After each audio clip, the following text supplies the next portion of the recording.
Blessaður og sæll. Selvur. Hvað segirðu? Hvernig myndirðu lýsa Degi Sigurðssyni í 3 orðum?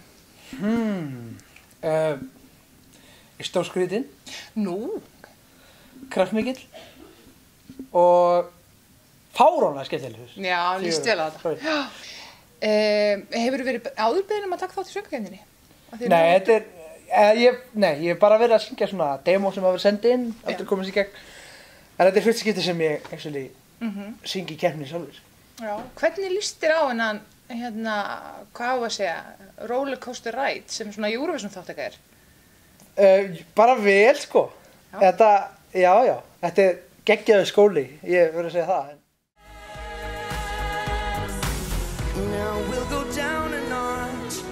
Geturðu nokkuð farið í gegnum hennar lista með mér og svona og sagt mér hvað þið eru með ykkar atriði? Já, ok.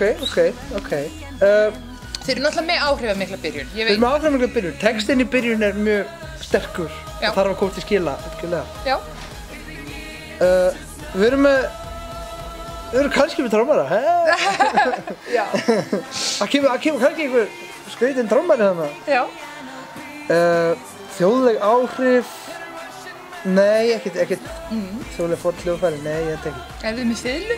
Við erum ekki á sviðinu, en það er í laginu. Já, það telur. Já, það tekur hana. Já. Svo ger ég nú frekar ráð fyrir þessi ekki með plötu, sko. Við fórum ekki plötusnúðin í ár. Nei. Við ákváðum að sleppa plötusnúðin. Var ekki budget fyrir honum? Ná, það var ekki budgeti, sko. Já. Við erum ekki að hafa skratsið hana í sékablanum kannski. Nei, það var ákváðum að sleppa því. Já. Vindvel? Vindvél? Nei, ákváðum. Sleppa lokkanum. Eurovision hekkun? Já. Þetta er betur. Það verður að fara ekki í Eurovision. Já. Ha.